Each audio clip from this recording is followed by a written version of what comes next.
Hello po, magandang araw po sa ating lahat. Ngayong araw na ito ay may ipapakita pong recipe sa inyo si Mama Yeps. Hello po Mama Yeps. Ano po ang iyong ipapakitang recipe ngayong araw na to? Hello po sa inyong lahat. Ngayong araw na to ay gagawa po tayo ng puto bumbong. Ito na po yung ating mga sangkap. Meron po tayong 2 cups ng glutinous flour, OB flavoring. Tapos itong OB halaya, 1 cup na tubig. Para po sa ating toppings ng ating puto bumbong, gagamit po tayo ng margarine, kinayod na niyog, cheese, at saka yung ating condensed milk. Tapos gagamit po tayo ng dahon ng saging at saka itong ating pang shredded para sa ating puto bumbong. At syempre yung ating steamer dahil yun po yung gagamitin natin para lutuin yung ating puto bumbong. First step po na gagawin natin ay paghalu-haluin muna natin yung ating glutinous flour, tubig at saka yung ating OB flavoring at saka yung ating OB halaya. So yan, ito ay 2 cups ng rice flour. Lalagyan po natin itong ating OB flavor. Lalagyan po natin ng mga 1 teaspoon. Depende na po sa inyo kung gaano katingkad na kulay po ng inyong puto bumbong na gusto nyo. Tapos, dahan-dahan po nating ilagay itong ating tubig.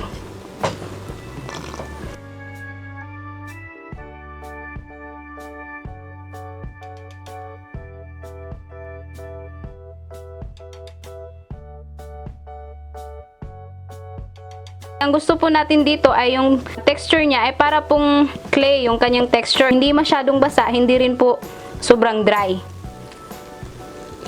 Yan muna po yung ilalagay natin, tapos haluin muna natin. Paunti-unti lang po yung paglagay natin para matansya po natin. Tapos pwede na rin pala nating lagyan itong ating OB halaya. Itong OB halaya po na gagamitin ko ay yung ready to use na, yung nabibili sa tindahan kasi wala pong fresh na OB halaya dito. Kaya mas maganda to kasi mabilis na lang po tayo.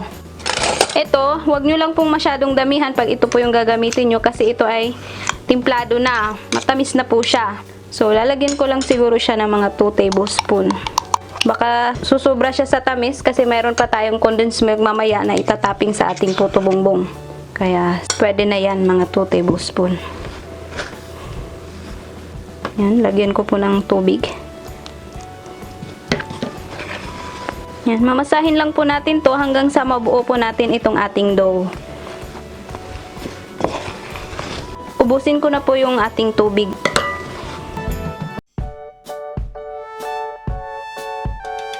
Pagka sa tingin nyo po ay nasubrahan ng tubig na tulad nito na medyo basa siya, pwede po nating dagdagan ng konting glutinous flour para magiging dry siya. Ito hindi kasi natin to pwedeng gadgarin or yung isi-shredded kasi sobrang basa niya. Magdagdag po tayo ng konting glutinous flour. Haluin muna natin.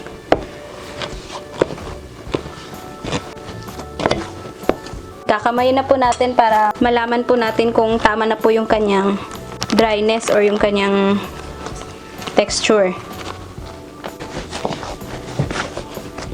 Medyo kulang pa ng konti. Siguro mga nasa 2 and 1/2 cups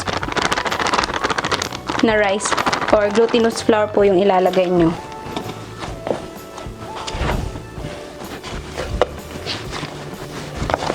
Ito ay okay na. Hindi na siya masyadong basa. Maganda po itong gawing negosyo kasi yung mga sangkap natin ay konti lang. Tapos, madali lang din po itong gawin. Itong proseso natin ngayon ay hindi na po natin kailangan gamitan pa ng yung bamboo steamer. Yung gagamitin natin ay yung typical lang na steamer. Kasi mas maganda yon pag gagawin nating negosyo. Ay mas mapabilis po yung ating trabaho, mas mapadali at makakagawa po tayo ng mas marami. Kasi isang salangan lang, pwede na tayong makagawa ng marami-rami. Compare doon sa bamboo steamer na yung traditional talaga na ginagamit ng puto bumbong, medyo matagal po yung paggawa kasi isa-isa po natin siyang lulutuin sa bamboo steamer. Ito, pwede na nating pagsabayin sa steamer na iluluto. So yan, pagka ganito na, ay okay na po to. Para na pong clay yung kanyang texture. Ganyan po na texture ang gusto natin. Ngayon ay kukunin ko na po yung ating pang shredded na gagamitin. Kasi isi-shredded po natin siya para yung texture niya ay parang buhaghag. Kasi yun naman po talaga yung texture ng puto bumbong.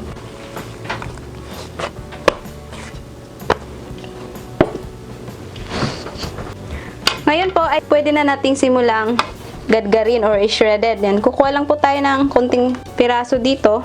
Yan, tapos gagamitan po natin itong ating pang shredded. Yan, gagadgarin po natin.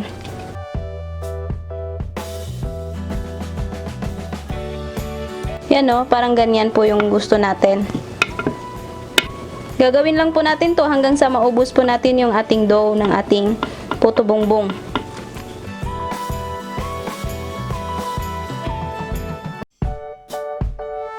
Ayan po, ito na po yung ating puto bumbong na shredded ko na po lahat.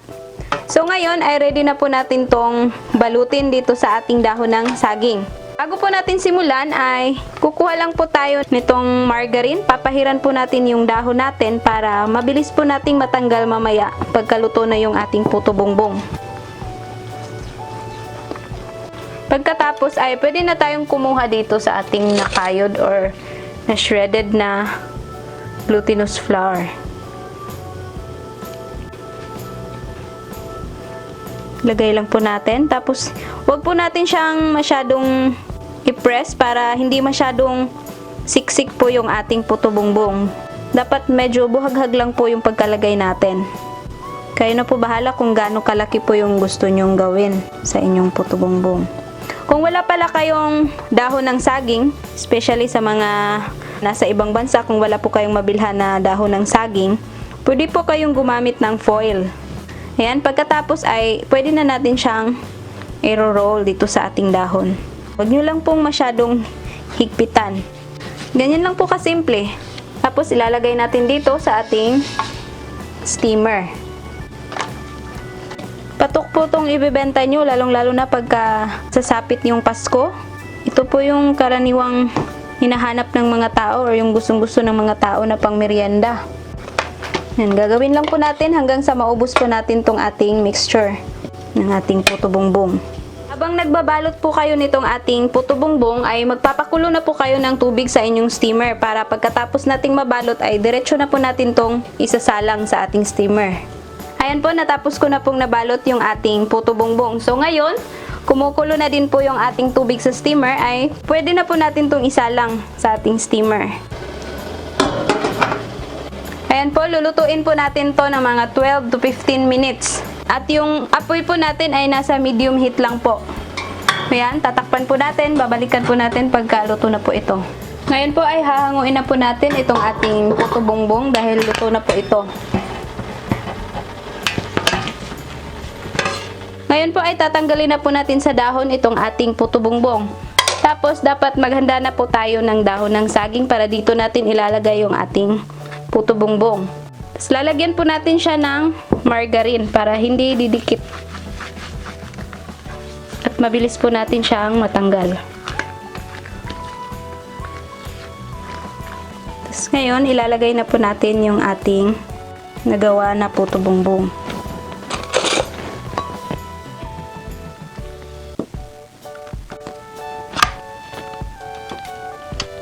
Hindi po yan magkapariho yung laki niya.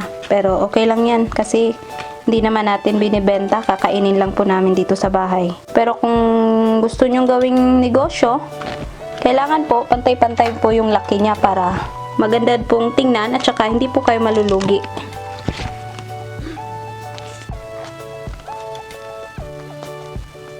Ngayon po ay papahiran po ulit natin siya ng margarine. Yung sa ibabaw ng ating puto bumbong. Pagkatapos nating malagyan ay pwede na nating budburan itong ating kinayod na niyog. Pero kung ayaw nyo po ng niyog, pwede nyo pong hindi na lang lagyan.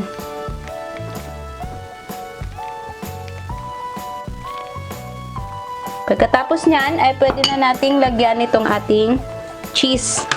Yan, magsashred lang po tayo ng cheese sa ibabaw. Sa mga mahilig ng cheese, pwede nyo pong lagyan ng maraming cheese. Depende na po yan sa inyo kung gaano karami po yung gusto nyong ilagay. Tapos ngayon, para medyo tumamis po itong ating puto bumbong, ay lalagyan po natin itong ating condensed milk. Depende na din po yan sa inyo kung gaano katamis po yung gusto nyo. Ayan na po yung ating puto bumbong. Ito na po ang ating finished product ng puto bumbong na ginawa po ni Mama Yeps. Sana po ay subukan nyo ang recipe ito. Sana mag-like, mag-subscribe at mag-share po kayo. Maraming salamat po sa inyong panonood. Ito po ang inyong Ate Mayang na nagsasabing, mabuhay!